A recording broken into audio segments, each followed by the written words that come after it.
Semana passada falamos sobre o que Cristo fez mais diretamente, nos libertando do império das trevas, nos transportando para o reino dele.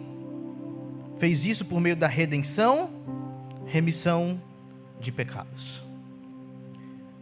Hoje falaremos mais diretamente sobre quem Cristo é. Quem Cristo é.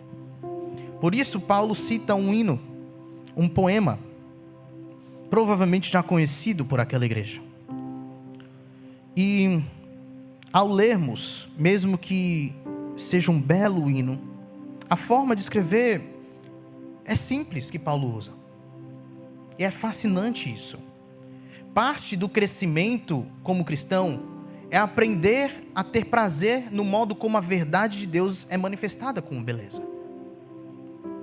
Mas certamente Paulo não está escrevendo esse poema para exibir sua inteligência, para prover uma espécie de entretenimento por meio da escrita.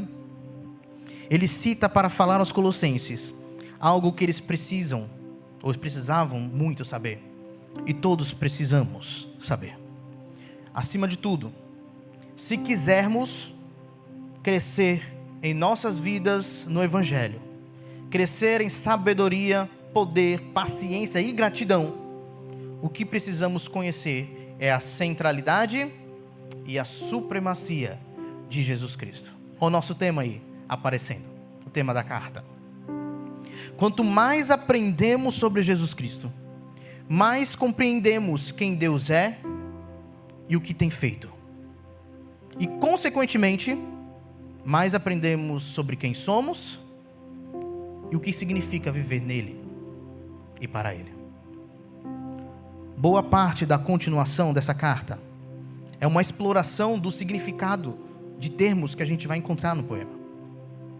Por exemplo, capítulo 2, versículo 3. Em quem todos os tesouros da sabedoria e do conhecimento estão ocultos. Nós vamos ver hoje por que disso. Paulo ele cita então no capítulo 2, versículo 3, em quem todos os tesouros da sabedoria estão ocultos nele, e nós vamos saber hoje o porquê. Então, esses versículos, esse hino, de certa forma, guia muita coisa daquilo que Paulo vai falar durante a carta. Então a gente precisa prestar atenção, caminhar pelo hino, analisando a profundidade do significado que se pode encontrar nele. Porque piedade, santidade, não é simplesmente um modo específico de ser religioso. Não é sobre uma lista particular de certo e errado apenas. Cristianismo, piedade, é mais sobre Jesus. Uma pessoa, Jesus Cristo. Então Paulo começa a mostrar quem é o filho do seu amor, Jesus Cristo.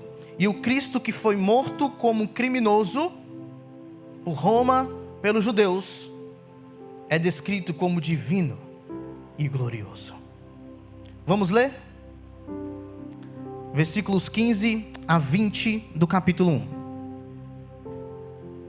Este é a imagem do Deus invisível, o primogênito de toda a criação.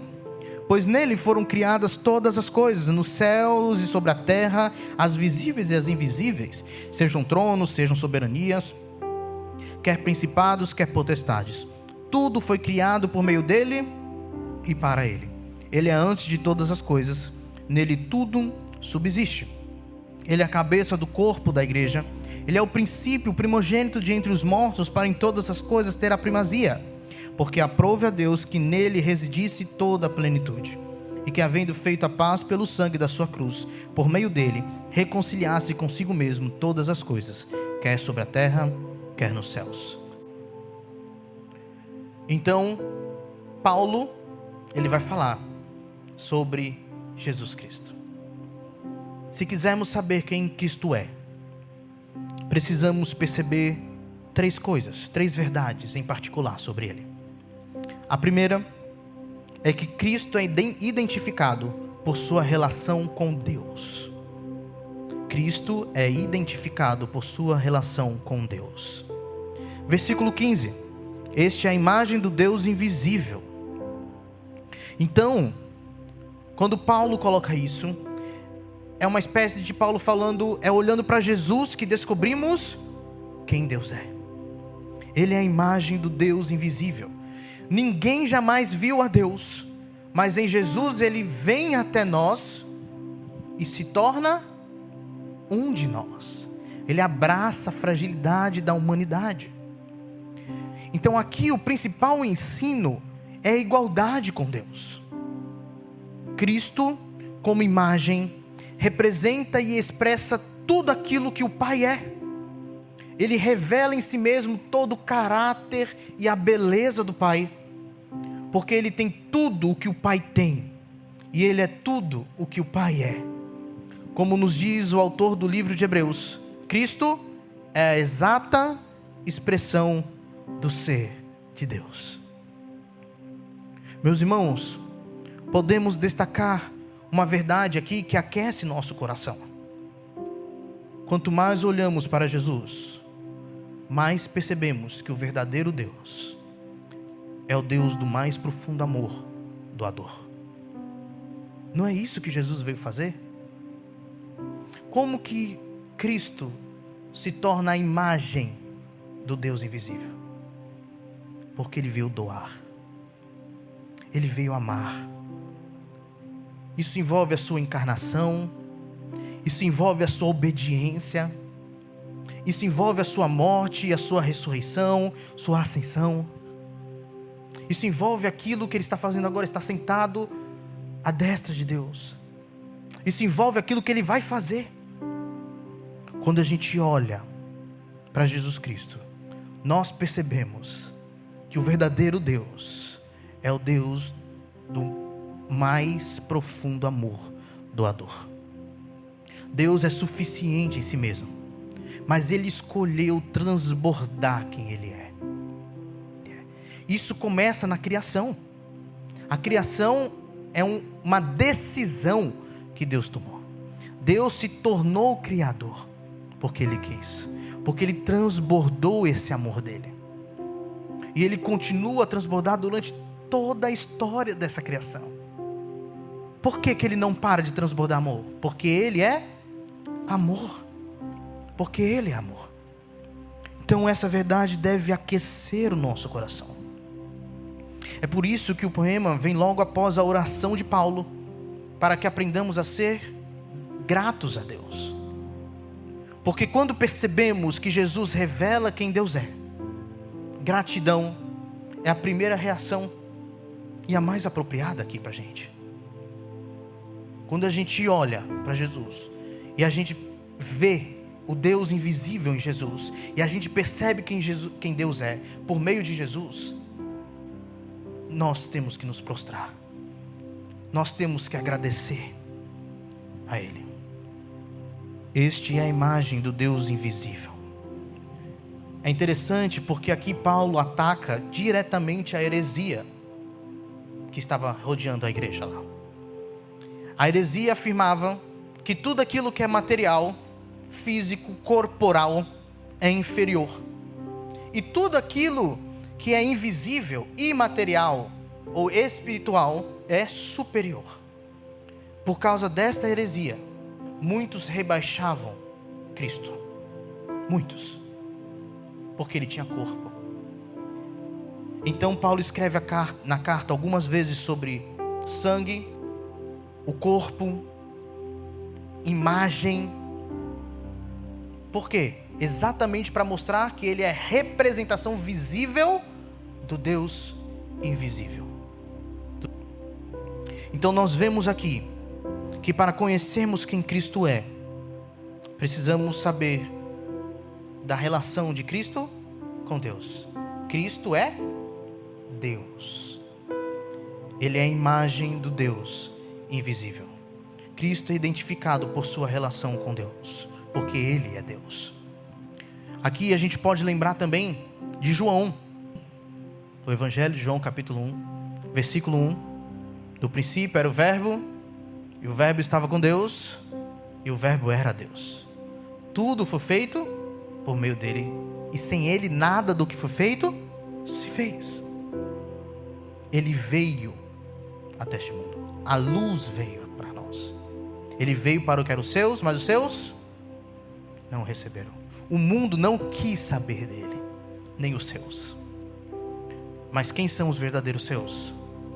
Aqueles que creem no nome dele. Percebe a trajetória da visibilidade de Jesus Cristo, que demonstra quem Deus é? Ele é o Deus do mais profundo amor doador. Então Deus, Cristo, é a imagem do Deus invisível, porque Ele é Deus. Além de Cristo ser identificado por sua relação com Deus, Cristo é identificado por sua relação com a criação. E nós temos aí o finalzinho do versículo 15 até o versículo 17. O primogênito de toda a criação, pois nele foram criadas todas as coisas, nos céus e sobre a terra, as visíveis e as invisíveis, sejam tronos, sejam soberanias, quer principados, quer potestades. Tudo foi criado por meio dele e para ele. Ele é antes de todas as coisas, nele tudo subsiste. Algumas vezes no nosso mundo, o mundo comum da criação no qual vivemos, é descrito como significasse que não tivesse valor. Muitas pessoas tentam falar que a criação não tem valor. Ou pior, como se a criação fosse perversa em si mesma.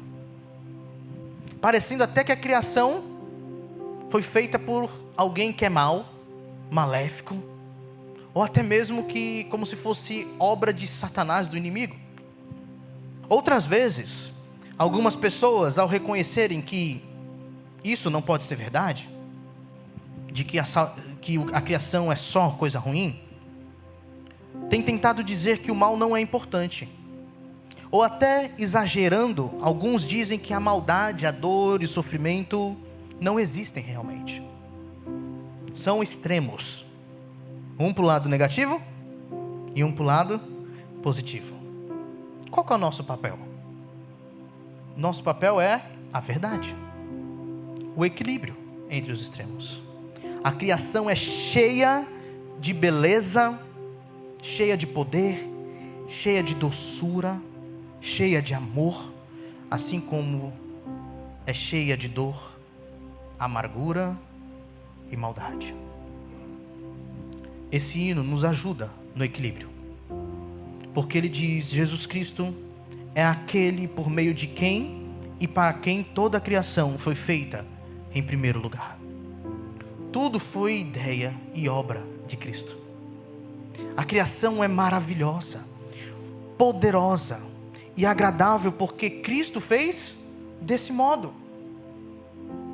Então, quando a beleza peculiar e generosa da criação faz com que a gente contemple, quase que perdendo o fôlego, quando a gente vê a beleza da criação, da natureza, a beleza do amor entre as pessoas, que faz a gente perder o fôlego, lembre-se de que é por causa de Jesus que as coisas são assim.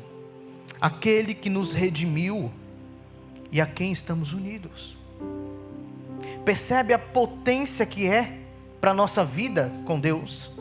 Saber que Jesus, aquele que nos salvou, aquele que nos redimiu, a remissão de pecados, que fez essa transferência, né? A ideia de libertou, Deus fez isso por meio de Jesus Cristo, nos libertou do império das trevas e nos transportou para o reino dele.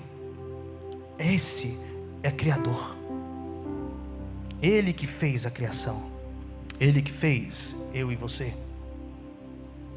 A dignidade da criação, do ser humano, está porque Jesus Cristo a fez.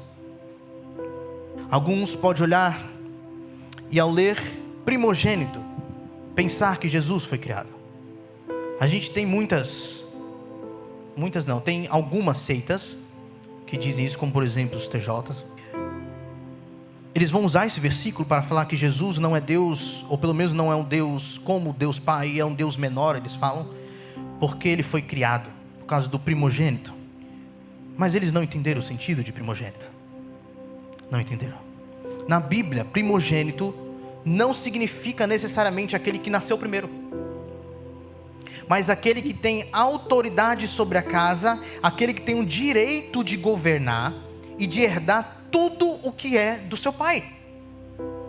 Por exemplo, vamos pensar um pouco em Êxodo 4:22.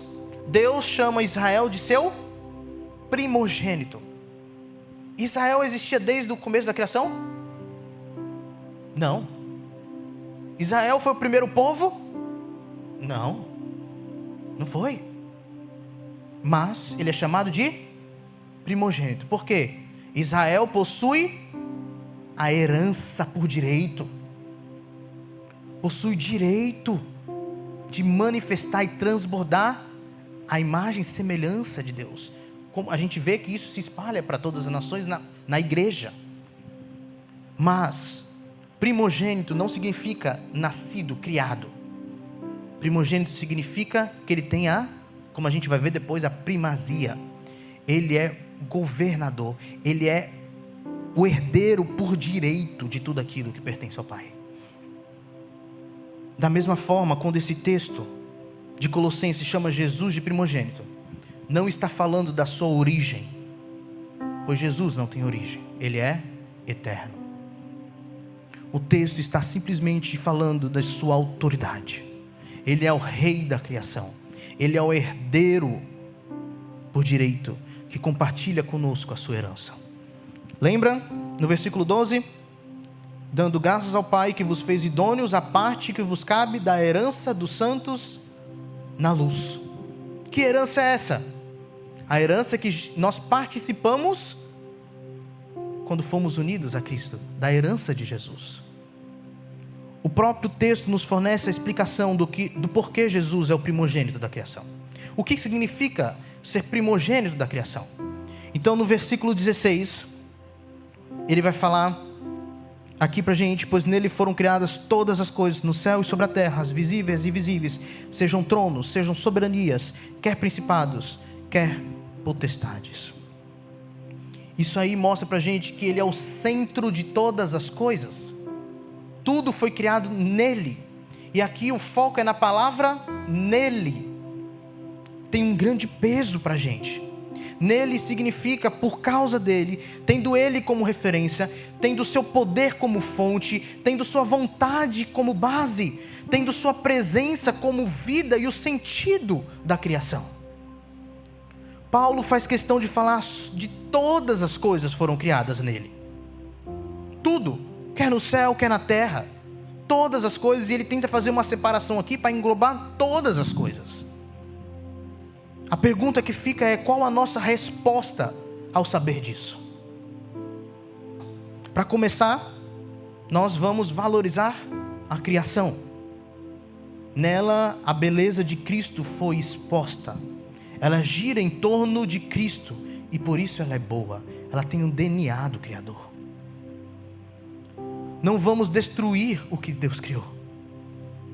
Não vamos desprezar aquilo que Ele valoriza e que aponta para Ele. Então devemos valorizar a criação. Mas, da mesma forma, nós não podemos idolatrar a criação. Porque se a criação foi feita nele, isso significa que o centro das coisas não é a própria criação, mas Jesus Cristo, em quem foi feita a criação. E como que a gente idolatra a criação? Quando a gente, por exemplo, troca a hierarquia das coisas na criação. Concordam comigo que a criação tem hierarquia? Natureza, animais, seres humanos. Tem gente que troca isso. Quem tem a hierarquia de governar sobre a criação, ser corregente? O homem, o ser humano. Porque somos a imagem e semelhança de Deus. Então quando a gente troca essa hierarquia da criação, a gente comete idolatria. Já vi pessoas valorizarem mais uma árvore do que a vida do ser humano. Vi muitas pessoas, e aqui é muitas mesmo, valorizarem mais um animal do que o ser humano. Isso é idolatria da criação. Então, da mesma forma que nós devemos valorizar a criação, nós não podemos idolatrar a criação, porque o referente da criação é Jesus Cristo. Jesus Cristo. Então, para explicar o primogênito da criação, ele usa que ele é o centro de todas as coisas. Na palavra nele, tudo foi criado nele. Também ele é o alvo de todas as coisas. Olha o final do versículo 16. Tudo foi criado por meio dele e para ele. Isso implica que para conhecer a criação como ela verdadeiramente é, nós precisamos passar pelo filtro de Cristo. Cristo é restaurador de visão para enxergarmos a realidade de fato. Nosso dia a dia deve ser entendido à luz de quem Cristo é. Isso é muito importante, muito, porque muitas vezes nós perdemos nosso senso de adoração quando constantemente voltamos nossa vida para nós mesmos e nos esquecemos da grandeza do Deus a quem servimos. Por que isso acontece? Porque não focamos em Cristo, porque Cristo deixou de ser o nosso alvo, aquilo que Ele é e aquilo que Ele fez. Então, nosso dia a dia deve ser baseado, deve ser vivido e motivado por quem Cristo é. Porque Ele não é apenas o centro, mas por Ele ser o centro, Ele é o foco também, o alvo da criação. Então Ele é o centro de todas as coisas, Ele é o alvo de todas as coisas, e Ele também é o sustentador de todas as coisas. Olha o versículo 17. Ele é antes de todas as coisas, nele tudo subsiste. Nele tudo subsiste. Cristo é início, meio e o fim que não tem fim da criação, da vida. Ele é além do tempo. Cristo não está limitado pelo tempo. Por quê? Porque Ele é Senhor do tempo. Cristo não criou, deu corda no mundo e tem nos deixado viver sozinhos dizendo, deixa a vida levar eles. Não. Seu caráter é de sustentador. Faz parte do caráter do Criador ser sustentador da criação. Eu fico pensando em como às vezes o ser humano é ingrato e rebelde. Quando alguém usa a boca para mentir, só faz isso porque Cristo lhe concede voz. Quando alguém usa seu braço para ferir outra pessoa, só faz isso porque Cristo lhe concede força e saúde. Quando alguém grita uma blasfêmia contra Cristo, só faz isso porque Cristo lhe presenteia com oxigênio. Percebe que todos aqueles que se colocam contra Cristo só fazem isso usando algo que Cristo graciosamente concede a eles? Isso é ingratidão. É usar o que Cristo faz na criação, o que Ele nos dá, como um meio de rebelião contra Ele. Já a gratidão é usar o que Cristo faz na criação, o que Ele nos dá, como um meio de amor. Como um meio de amor a Ele. Pense comigo também na humilhação de Jesus. Em seu ministério na terra, Ele não deixou de sustentar a criação, mesmo quando estava na cruz, morrendo, até seu último suspiro. Tudo aquilo que Ele criou e continuou preservando foi usado para matar Jesus, ferir Jesus. O Deus da criação foi morto por sua criação, foi morto pelas criaturas rebeldes e ingratas. Mas a nossa alegria é que Ele ressuscitou. E por isso mesmo, neste mundo caído, contaminado pela maldade do pecado, ainda existem coisas boas. Nós ainda podemos ouvir o som das ondas. sentir a brisa dos ventos, abraçar nossos amigos, ver belas paisagens. Podemos comer um bom churrasco, provar um açaí gelado, praticar esporte. Por que existem coisas boas que de certa forma também são sustentadas pelo Criador? Porque Cristo ressuscitou. Ele venceu a morte. Temos tudo isso porque Cristo sustenta e mantém a criação. Então fica o desafio para nós lembrarmos disso ao dormir, ao acordar, quando estivermos comendo, trabalhando. Lembremos disso quando estivermos nos divertindo. Quando também estiver acontecendo algo que você não queria. Quando você estiver também sofrendo.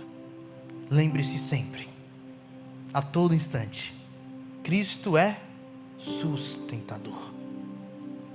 Por isso, em qualquer situação, devemos ser gratos.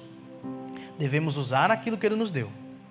Até sofrimento, até aquilo que a gente não queria que estivesse acontecendo, para amar a Ele. É interessante que esse versículo 17, ele está no centro do hino, no centro do poema. A ideia é que esse versículo une o que vem antes, que é a criação, com o que vem depois, a nova criação. Jesus Cristo é o centro, o alvo e sustentador, não apenas da criação, mas da nova criação. Deus tem agido, meus irmãos, para curar o mundo da maldade, da corrupção que infectaram o mundo. Ele está fazendo isso por meio de quem tudo foi feito, por meio de Jesus Cristo. O Jesus por meio de quem o mundo foi criado é o mesmo Jesus por quem o mundo foi redimido. Ele é o primogênito da criação. E Ele também é o primogênito dos mortos. Então, nós vimos que Cristo é identificado por sua relação com Deus. Cristo é identificado por sua relação com a criação. E por último, Cristo é identificado por sua relação com a nova criação. Versículos 18 a 20. Ele é a cabeça do corpo, da igreja. Ele é o princípio, primogênito de entre os mortos, para em todas as coisas ter a primazia. Porque aprove a Deus que nele residisse toda a plenitude, e que, havendo feito a paz pelo sangue da sua cruz, por meio dele, reconciliasse consigo mesmo todas as coisas, quer sobre a terra, quer nos céus. Cristo é identificado por sua relação com a nova criação. E ele começa falando aqui que Cristo é a cabeça do corpo, da igreja. Normalmente, quando pensamos em cabeça, já vem a ideia de autoridade. A autoridade aqui é por implicação. Está na cabeça por implicação. Na verdade, ser cabeça significa que Cristo é a fonte de vida e de crescimento da igreja. Os antigos viam a cabeça como um órgão responsável por nutrir e conceder crescimento ao resto do corpo. E Paulo deve ter essa ideia em mente ao chamar Cristo de cabeça. O que significa também que Ele é o elo da unidade da igreja. O corpo tem muitos membros, não é mesmo? Muitos membros, mas uma só cabeça, que dirige e unifica todos os outros membros. A ênfase é que tudo o que precisamos está na cabeça para a vida. Tudo o que precisamos está em Cristo. Não existe vida, florescimento, crescimento, unidade do corpo fora de Cristo, fora da cabeça. Além disso, vai contra os falsos mestres também. Para nos relacionarmos com Deus, vivemos uma vida santa, não dependemos de anjos, figuras religiosas, alguma sabedoria oculta. Estar em um grupo misterioso. Para nos relacionarmos com Deus, nós precisamos de quem? Cristo. O poema, então, o hino, nos mostra onde foi estabelecida essa relação cabeça e corpo. Onde aconteceu isso? Onde foi estabelecida, originada isso? E ele vai falar no versículo 18: ele é o princípio, o primogênito de entre os mortos. Princípio primogênito de entre os mortos. É uma relação estabelecida na sua morte e ressurreição. Na morte e ressurreição de Cristo, ele conquista a primazia. Ele é rei, superior sobre tudo e todos, em sabedoria, em santidade, em poder, em domínio, em glória. E não há explicação melhor para tudo isso ser assim do que o versículo 19. Parece simples, mas é suficiente. Porque aprove a Deus que nele residisse toda a plenitude. Deus quis. Simples e suficiente. Deus quis.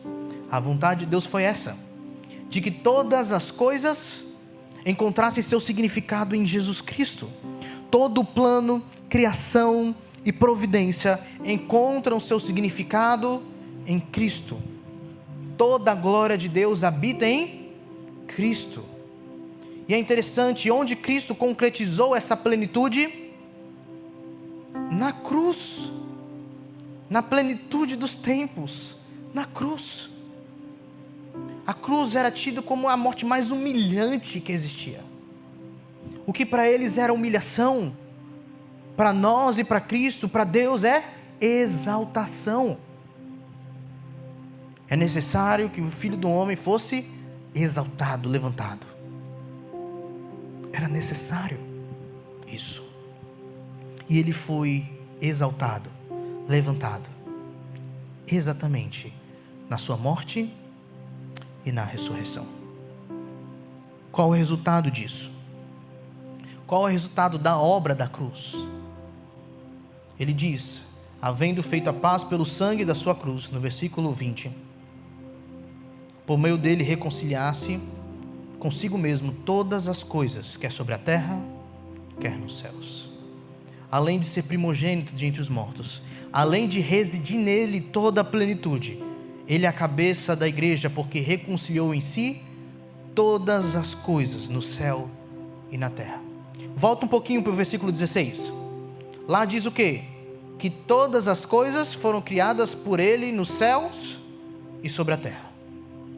No versículo 20 diz que tudo foi reconciliado por ele, quer sobre a terra, quer nos céus. Há uma relação íntima entre criar e reconciliar. Entre criar e reconciliar. Só pode reconciliar quem criou. Cristo, como Criador, é o único que pode reconciliar a sua criação. E o que significa reconciliar? A gente já pensa logo em resolução de conflitos, né? Reconciliar, reconciliação. Reconciliar envolve também aquilo que a gente faz na resolução de conflitos. Restaurar. Reconciliar é restaurar.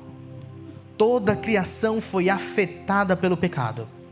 Ela foi quebrada e separada. O céu foi separado da terra. Os seres humanos foram separados uns dos outros porque foram separados de Deus. E o universo se tornou um lugar hostil, influenciado pelo pecado dos homens e por ações malignas dos principados e potestades. Tudo foi quebrado, esfacelado com o pecado.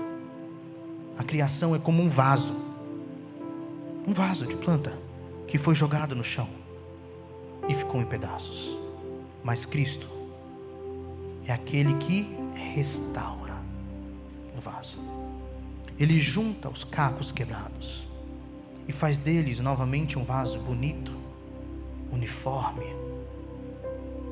E aqui, Cristo não é apenas o agente da restauração, mas Ele também é o meio pelo qual se cola esses cacos, esses pedaços dos vasos quebrados. Além de agente e meio, Ele é um modelo. do vaso bonito e inteiro. Ele é o modelo que ele vai colando os pedaços quebrados. Fomos colados, tendo ele como molde. É por isso que em Romanos 8, ele diz que ele nos escolheu antes da fundação do mundo nos conheceu e nos escolheu, nos predestinou para sermos conformes à imagem do Filho. Conformes o Filho. Ele é o molde. Quando Cristo restaura a criação, Ele une os céus e a terra. Ele une a nós em um só corpo. Mas também Ele une cada um de nós individualmente. Porque estávamos em pedaços. Olha a beleza, a grandiosidade de quem Cristo é e do que Ele fez. Cristo é identificado por sua relação com Deus. Cristo é identificado por sua relação com Deus porque Ele é Deus. Ele é a imagem do Deus invisível. Cristo é identificado por sua relação com a criação. Tudo foi criado nele, por meio dele e para ele. Ele é o sustentador da criação. Centro, alvo e sustentador da criação. E Cristo é identificado também por sua relação com a nova criação. A criação redimida, reconciliada nele. É cósmico isso aqui. Não é apenas o ser humano, mas principalmente a humanidade. Porque também nós teremos novos céus, nova terra. Para concluir, eu quero concluir apenas com uma palavra. Se ao olharmos para Cristo, em tudo que Ele é e fez, e isso não nos fazer ajoelhar e adorar, tem algo de errado. Porque é grandioso. A supremacia de Cristo implica que nós somos totalmente dependentes dele. Nós não somos independentes. Porque Ele é o Criador, porque Ele é Deus, porque Ele é o Criador, mas também porque Ele é o novo Criador. Nós fazemos parte dessa nova criação, porque nós somos nova criatura. E graças a Deus que somos dependentes dele. Porque imagine se dependesse de nós. Imagine como seria. Isso salta para nós uma pergunta: quem é Cristo em nossa vida? Nós vimos aqui que Ele é o centro do plano de Deus, mas conseguimos afirmar com toda segurança que Ele é o centro da nossa vida? Nós conseguimos afirmar isso com o que vivemos? Amém. Amém. Cristo trouxe a reconciliação, não para vivermos baseados em nossas raízes antigas. Qual que é as nossas raízes antigas? Império das trevas. Mas para vivermos um novo estilo de vida, sob a perspectiva do reino do Filho amado, de modo digno do Senhor. Então, meus irmãos, se eu pudesse escolher, baseado no que conheço agora de Cristo, baseado no que Paulo nos mostra aqui, sobre quem é Jesus Cristo, o que Ele fez, eu viveria diferente todos os dias que vivi longe de Deus, desagradando Ele, sendo ingrato com Ele, usando a criação que Ele me deu, os benefícios contra Ele. Eu viveria diferente. Mas a gente pode voltar atrás? A gente não consegue voltar e refazer, reviver tudo que a gente fez. O que nos cabe é focar daqui para frente, pedir perdão, e mesmo com toda a nossa imperfeição, viver em conformidade com quem Cristo é. Ele é Deus, Criador, sustentador, Redentor. Ele é supremo e não divide sua supremacia com ninguém, sabendo que no final nós seremos obras-primas perfeitas, vasos completamente restaurados.